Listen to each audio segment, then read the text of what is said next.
Hey, everybody. Welcome back. It is Mark Yegge here, host of the Wealth Investors Club and Cash Flow Machine. Just got off a wonderful mastermind call and, pretty good week. People are happy and smiling and things are shaping up. And you know what? We're 5 weeks into a green market. So it's no wonder that people are happy and smiling and really enjoying this market. So hopefully you are too. Let's do a little quick screen share. If I can figure out how to do that. Give me a second. I'm going to do it right this week. I promise. Didn't do it right last week. So let's see if we can do it right this week. There it is. I think we got it.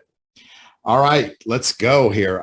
So you can see this market is in a lower left to upper right uptrend. It doesn't feel like it. We got Fed making news. The Fed made news this week that they're going to raise a little less aggressively coming up in December. We like that, and the market liked it too, and the market shot up 700 and some points on the Dow, and you can see that little green bar there that's 3 bars in from the right.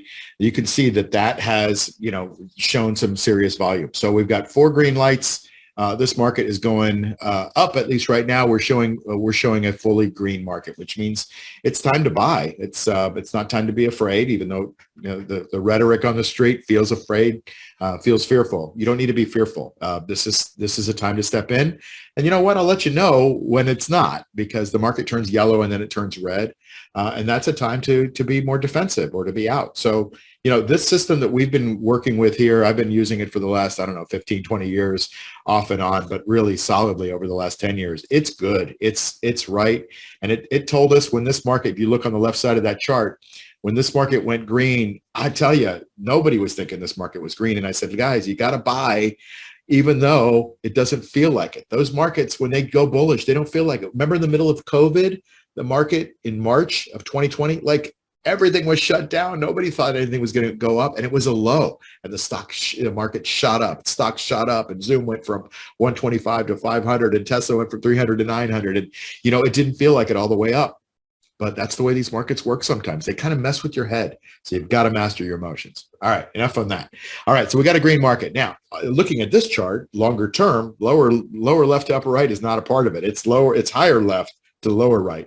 But you know what? If you look at the last maybe 15 bars on the right, it looks different. It's up above the 50-day moving average. That's healthy. We're looking for it to go to the 200 and see what it can do there. I think there's a little handle being built right in here at about the 11,492 level that it wants to break out. I think it may do it next week because it wants to go up and meet the Dow Jones, which I'll show you is the next chart after this. And the S&P 500 is even more healthy than tech stocks. So the QQQs have some work to do, but the S&P 500 is doing the work. It's over the 200-day moving average, which is that black line. That's yummy, right? That's things are moving up.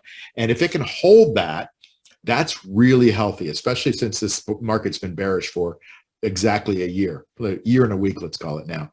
The Dow Jones, look at how strong this one is. This is lower left to upper right, at least, the last 6 weeks. It is just confounded all expectations. It is moving higher. You can see it move from the below 30,000 at 28,000 up to 34,000. That's a significant move. You probably didn't even realize it, did you? But that market has been just cranking up. And if you look at that, let me see if I can annotate. I can't annotate. But if you look at the red line, it's turning upwards and it wants to go through that black line. That's called a golden cross. When you get a golden cross, it means the big money is starting to come back in. And things stayed bullish for quite a while. We had a what's called the death cross if you look above March of this year. And notice how it's been a pretty lousy market since that time, even before that time.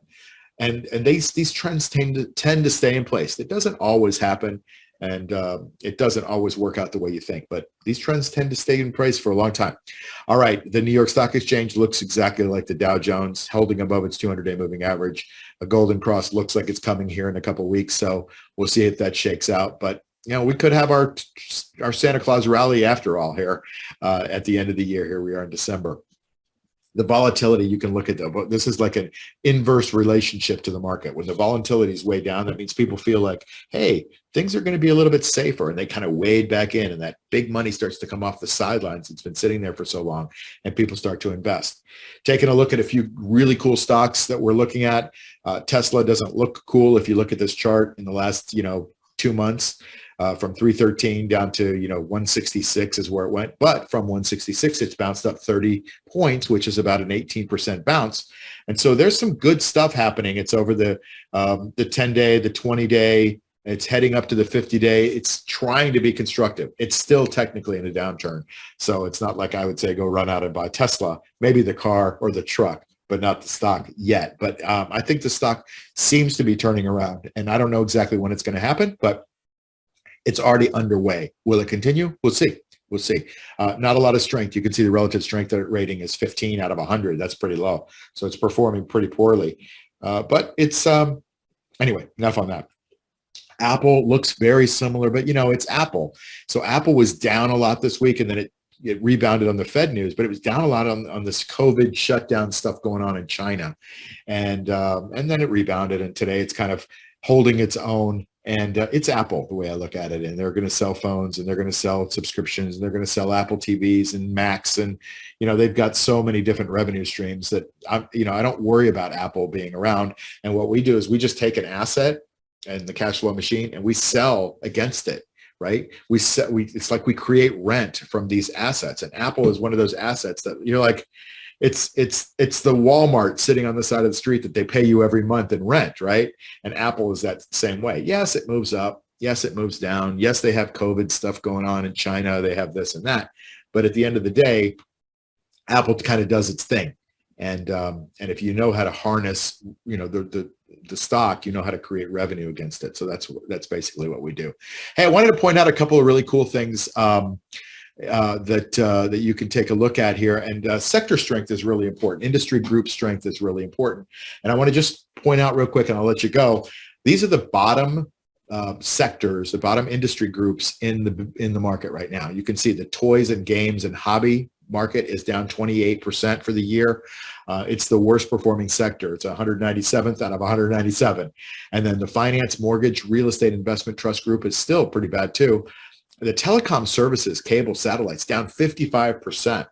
And you can just look at those groups and you can see that makes sense that these are all down, right? If you think about it, like the banks, that makes sense. Mortgage rates going up, telecom services. Yeah, you can see there's a lot of competition. You can kind of make sense out of it, right? What's interesting are the groups that are at the top. Here are the top 10 groups in the business, the industry groups. Oil and gas royalty trust, it's up 106% for the year. And electrical contract manufacturing, retail wholesale, which to me is really surprising that's the number 3 group. And just 3 months ago it was 188th. And now, I guess people are buying office supplies. People are going back to the office. Maybe that makes sense. And the one I highlighted here on the screen is the leisure business, right? The movies, the AMCs, those kinds of things. And this thing has really shot up from 189th 3 months ago, and 6 months ago it was 170th, to now it's the number 70 in the industry group. And it's gotten hammered this year, down 50%.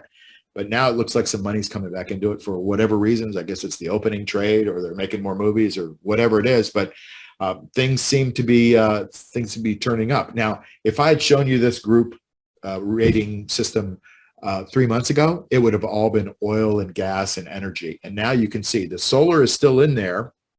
It's moved off from number 2 and number 1. It's still a pretty strong group, but it's losing its footage a little bit, its footing.